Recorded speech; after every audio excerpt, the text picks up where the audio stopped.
Start. अध्यक्ष जी, मैं इस बिल का विरोधी नहीं हूँ, बल्कि अपने कुछ संशोधनों के साथ इसका समर्थन करना चाहता हूँ।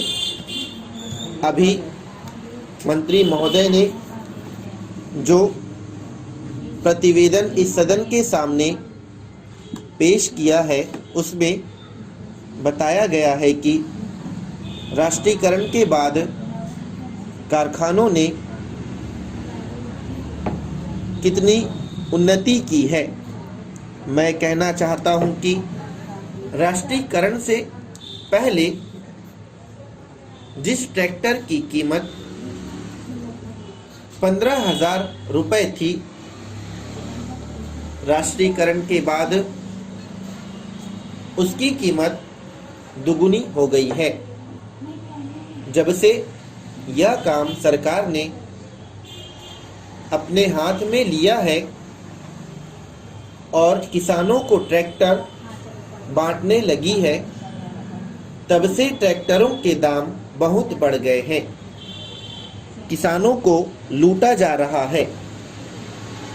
यह सब राष्ट्रीयकरण का ही परिणाम है।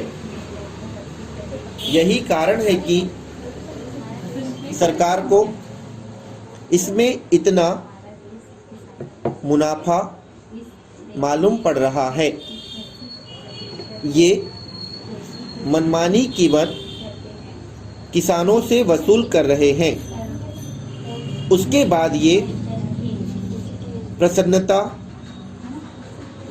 प्रकट करते हैं कि राष्ट्रीयकरण के बाद इतना अधिक अच्छा इंतज़ाम हुआ है। जितने दाम बढ़े हैं, उस हिसाब से तो इन कारखानों को करोड़ों रुपए का लाभ होना चाहिए था। अध्यक्ष महोदय, मैं राष्ट्रीयकरण का विरोधी नहीं हूँ। मंत्री बनने से पहले जब वे हम लोगों के बीच भाषण देना शुरू करते थे, तो 1 घंटा भाषण देते थे तो आधा घंटा तालियां बजती रहती थी। लेकिन मंत्री बनने के बाद हमने उनका उस प्रकार का भाषण नहीं सुना। आजकल तो जो सरकारी अधिकारी उनसे कहते हैं, उसे वे आसानी से समझ लेते हैं और फिर अपनी बातें भूल जाते हैं।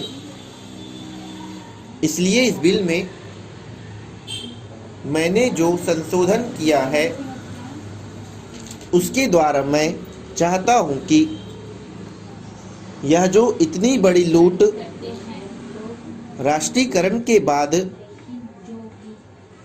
किसानों की हो रही है, वह समाप्त हो। यह बिल 50 पृष्ठों का है, लेकिन किसानों को छोटे ट्रैक्टर मिलेंगे या बड़े ट्रैक्टर मिलेंगे, इसका कोई जिक्र नहीं किया गया है। सारे देश में कानून के द्वारा किसानों के पास छोटी छोटी जमीनें होती हैं, लेकिन ट्रैक्टर का कारखाना अभी तक बड़े ट्रैक्टर ही बना रहा है। ट्रैक्टरों के दाम भी बहुत बढ़ गए हैं। यदि किसानों को ट्रैक्टर खरीदने के लिए सरकारी कर्ज ना मिले तो किसान इतना महंगा ट्रैक्टर नहीं खरीद सकता।